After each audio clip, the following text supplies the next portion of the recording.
말씀과 동행하는 하루 7번째를 엽니다. 찬송은 380장 나의 생명 되신 주 1절을 함께합니다.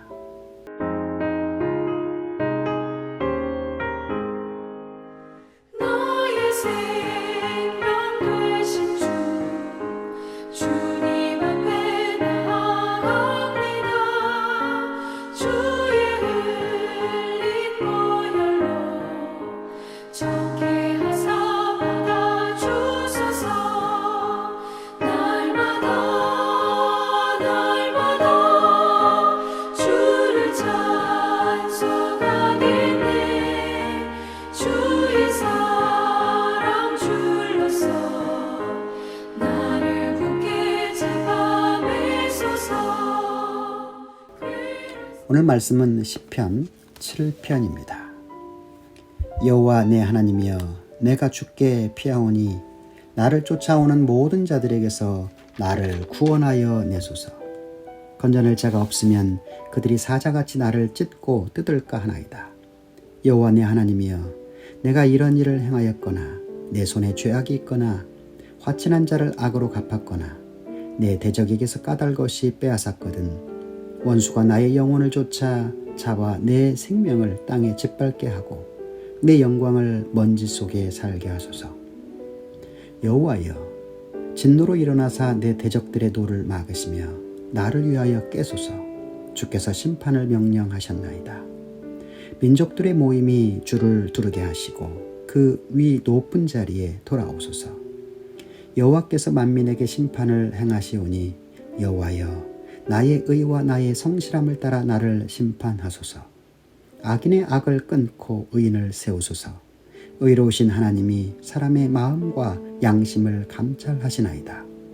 나의 방패는 마음이 정직한 자를 구원하시는 하나님께 있도다. 하나님은 의로우신 재판장이시며 매일 분노하시는 하나님이시로다. 사람이 회개하지 아니하면 그가 그의 칼을 가시며 그의 활을 이미 당기어 예비하셨도다. 죽일 도구를 또한 예비하시며 그가 만든 화살은 불화살들이로다. 악인이 죄인을 낳으며 재앙을 베어 거짓을 낳았도다. 그가 웅덩이를 파 만들며 제가 만든 함정에 빠졌도다. 그의 재앙은 자기 머리로 돌아가고 그의 포악은 자기 정수리에 내리리로다. 내가 여호와께 그의 의를 따라 감사하며 지존하신 여호와의 이름을 찬양하리로다.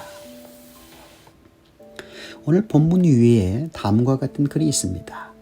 다윗의 시가연, 베냐민인 구시의 말에 따라 여호와께 드린 노래. 히브리의 본문을 보면 이 구절이 1절로 되어 있고 총 18절로 구성된 다윗의 시입니다. 여기서 시가연이라는 말은 히브리어로 방황하다, 비틀거리다 라는 뜻을 가지고 있는데, 물론 정확한 의미는 알 수 없지만 심한 정신적인 충격에 의하여 비틀거리는 마음의 상태를 노래한 슬픔의 노래다 정도로 이해할 수 있을 듯합니다. 더불어서 베냐민인 구시라는 그 사람 이름이 나오는데 성경에는 그에 대한 기록은 찾을 수 없습니다. 추측컨대 다윗이 사울 왕에게 쫓길 때에 사울을 지지하고 다윗을 모함하거나 비방한 그러한 사람 중에 하나였을 것이다, 이렇게 추측할 수 있습니다. 내용을 보면 총 3년으로 나눌 수 있는데요. 먼저 1절에서 5절은 다윗이 자신의 무고한 고난에 대하여 하나님께 탄원하고 구원을 호소하는 그러한 내용이고, 또 6절에서 9절은 자기를 포함한 모든 상황 속에서 하나님의 공의로우신 그 심판에 대해서 호소하고 있는 내용입니다. 끝으로 10절에서 마지막 17절까지는 하나님의 공의로우심에 근거하여서 하나님께서 의로운 자는 구원하시고 악인은 반드시 심판하실 것이다, 이런 확신에 찬 고백과 찬양으로 오늘 시를 마무리하고 있습니다. 몇 가지 교훈을 찾아보면요. 첫째는 하나님께 피하는 자는 수치를 당치 않는다라는 사실을 말합니다. 1절, 여호와여 내 하나님이여, 내가 주께 피하오니 나를 쫓아오는 모든 자들에게서 나를 구원하소서라고 다윗은 호소합니다. 나를 쫓아오는 자, 그런 사람이 누굽니까? 사울왕과 그를 추종하는 사람들을 말합니다. 그들은 다윗을 잡아 죽이려고 혈안이 되어 있습니다. 다윗이 무슨 잘못을 범해서가 아닙니다. 오히려 다윗의 탁월한 업적 때문에 그러하였습니다. 우리가 잘 알듯이 골리앗과 블레셋이 이스라엘을 쳐들어왔을 때 이 다윗은 그 골리앗을 죽이고 이스라엘이 승리를 거두는데 결정적인 역할을 합니다. 그러자 여인들이 계산하는 군사들 앞에서 사울왕이 죽인 자는 천천히지만 다윗이 죽인 자는 만만이로다 하면서 다윗을 찬양하였습니다. 이 소리가 사울왕의 심기를 건드린 겁니다. 그는 다윗이 자신의 왕위를 위태하게 할 그런 소지가 있다라고 생각을 합니다. 그래서 다윗을 경계하며 시기하기 시작합니다. 자기 딸을 주어 자기 사람으로 만들려고도 했고 자기 옆에 두어 무기 잡는 자로 쓰기도 했습니다. 하지만 그래도 안심할 수가 없어서 결국 다윗을 제거하기로 마음을 먹습니다. 다윗은 사울을 피하여 도망할 수밖에 없게 됩니다. 다윗은 도망자의 신세로 전락하여 많은 시련을 겪어야만 했습니다. 본문 2절을 보면 다윗이 얼마나 극심한 상황이었는지를 짐작할 수 있습니다. 건져낼 자가 없으면 그들이 사자같이 나를 찢고 뜯을까 하나이다. 다윗은 사울의 추격을 피하여 때로는 광야로 때로는 높당 하나님의 장막으로 이방 땅으로 피하였지만 어디에서도 안전할 수가 없었습니다. 사울이 왕이었기 때문에 그랬죠. 그래서 그는 하나님께 피하니 하나님이 구원해달라 그렇게 간청하였습니다. 오직 하나님만을 의지하고 도우심을 간구하겠다라는 그러한 고백이었습니다. 이 다윗의 부르짖음에 대하여 하나님은 외면치 않으시고 응답해 주셨습니다. 다윗을 모든 위협으로부터 구원해 주셨습니다. 그리고 마침내 최후의 승리자가 되게 해 주셨습니다. 결국 이러한 사실이 우리에게 말해주는 것이 뭡니까? 환난 날에 하나님께 피하는 자 수치를 당치 않는다라는 사실입니다. 하나님께 피하는 것이 가장 안전하고 확실한 보장이 된다라는 교훈입니다. 사람은요 연약한 존재이기 때문에 환난이나 어려움에 처하게 되면 본능적으로 도울 자를 찾습니다. 피난처를 찾게 되는 거죠. 그런데 문제는 뭐냐? 많은 사람들이 자기를 돕지 못할 자에게 도움을 요청하고 피한다라는 사실입니다. 구약 이스라엘 백성들의 모습을 보십시다. 그들은 이방의 우상들에게 부르짖고 이방의 군대를 의지하였습니다. 결국 어떻게 되었습니까? 아무런 도움도 받지 못하고 오히려 수치만 당하였음을 성경은 말합니다. 반면에 하나님께 피하는 자는 어떻게 되었습니까? 안전하게 보호되며 궁극적으로 승리를 거두게 됨을 이 다윗을 통해 우리는 확인할 수 있습니다. 지혜자는 잠언 29장 25절에서 이렇게 말합니다. 사람을 두려워하면 올무에 걸리게 되거니와 여호와를 의지하는 자는 안전하리라. 어려움이 있을 때 하나님께 피하기를 바랍니다. 하나님을 의지하고 그분께 도움을 구하기를 바랍니다. 그것이 가장 현명한 선택이기 때문에 그렇습니다. 두 번째는 성도들은 이 세상으로부터 모함을 받기 쉽다라는 사실을 알 수 있습니다. 오늘 본문 3절 4절을 보면 다윗이 이렇게 말합니다. 여호와 내 하나님이여 내가 이런 일을 행하였거나 내 손에 죄악이 있거나 화친한 자를 악으로 갚았거나 내 대적에게서 까닭 것이 빼앗았거든. 다윗이 그런 일을 하지 않았다는 것이죠. 이러한 말들은 모함이라는 겁니다. 이 아마도 베냐민 사람 굿시가 주동자가 되어서 다윗을 모함하는 이러한 말들을 퍼뜨렸을 겁니다. 물론 이러한 모함은 말도 안 되는 거짓이었습니다. 다윗은 정직하고 의로운 사람이었습니다. 그런 거짓이나 쿠데타를 일으키려 한다는 것은 말도 안 되는 사실이었습니다. 다윗은 사무엘에게 기름 부음을 받았지만 한 번도 자신을 왕으로 생각한 일이 없었습니다. 기름 받은 후에도 여전히 목동으로 살았습니다. 골리앗을 죽인 후에도 마음속에 대권을 품은 일이 없었습니다.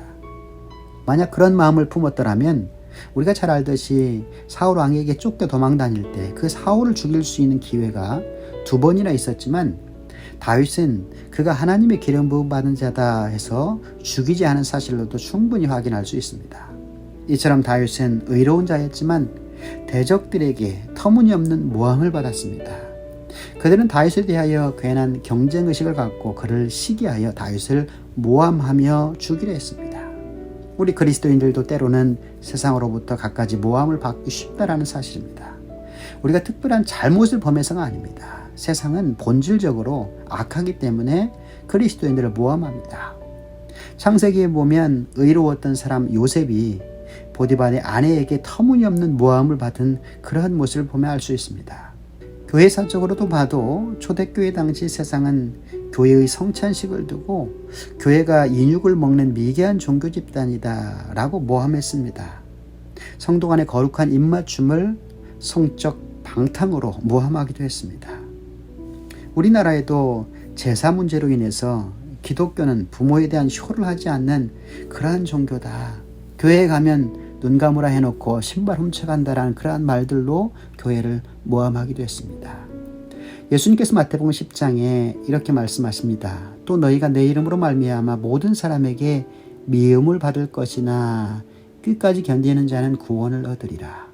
그러므로 우리가 세상으로부터 모함을 당할 때 하나님이 진실을 밝혀주실 그날 날을 바라보며 인내하는 삶을 살아야 할 것입니다. 세 번째로 이러한 모함에도 이 본문의 다윗은 당당하였습니다. 어떻게 그럴 수 있는가?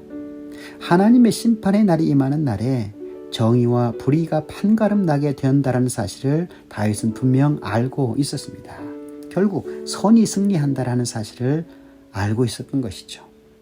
만민의 재판장 되신 하나님께서는 공의로 심판을 하시기 때문에 지금 내가 당하는 억울함을 확실히 풀어주실 것이니 믿음으로 기다리겠다. 이 시인의 마음을 우리가 느낄 수 있습니다. 11절에도 분명히 말씀합니다. 하나님은 의로우신 재판장이시며 매일 분노하시는 하나님이시로다. 결론적으로 우리가 사는 이 세상은 참으로 억울한 일이 많은 곳입니다. 우리는 아무런 까닭 없이 혹은 의를 행하기 때문에 고난을 당하기 쉽습니다. 그럴 때마다 본문에 이 시인의 마음을 갖게 됩니다. 하지만 이 탄식이 감사와 찬양으로 바뀔 날이 분명히 있음을 이 시인은 고백합니다. 다윗은 비록 지금은 고통 중에 있지만 그 날을 바라보며 하나님의 의를 따라 오히려 감사하고 지극히 높은 하나님을 찬양하며 이 시의 결론을 맺고 있습니다. 우리도 이러한 다윗의 신앙을 본받아야 할 것입니다. 고난 중에서도 하나님의 의로우심을 바라보고 하나님이 결국 풀어주실 것을 소망하며 오히려 감사하며 찬양하는 멋진 그리스도인들 되기를 원합니다. 기도하겠습니다. 죄악이 가득한 이 땅에서 빛의 자녀로 살기란 쉽지 않은 것이 현실입니다. 원치 않는 고난과 모함으로 탄식할 일이 더 많은 것도 사실입니다. 그럴 때일수록 더욱 의로우신 재판장 되신 주님을 바라봄으로 인내하게 하시며 오늘 다윗처럼 믿음으로 승리하는, 그래서 그러한 모습을 통해 하나님께 영광 돌리는 믿음의 사람들, 성숙한 그리스도인들 다 되게 도와 주옵소서. 예수님의 이름으로 축복하며 기도하옵나이다. 아멘. 오늘도 말씀과 주님과 동행하는 복된 하루가 되기를 간절히 바랍니다.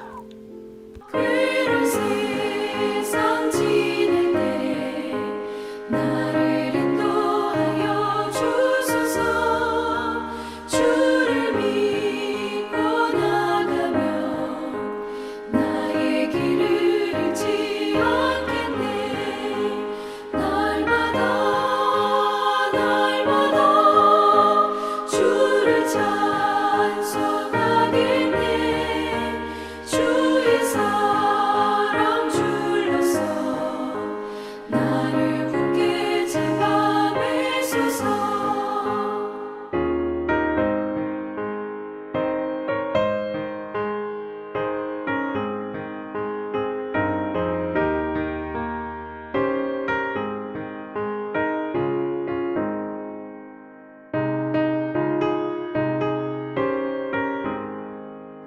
세상 살아가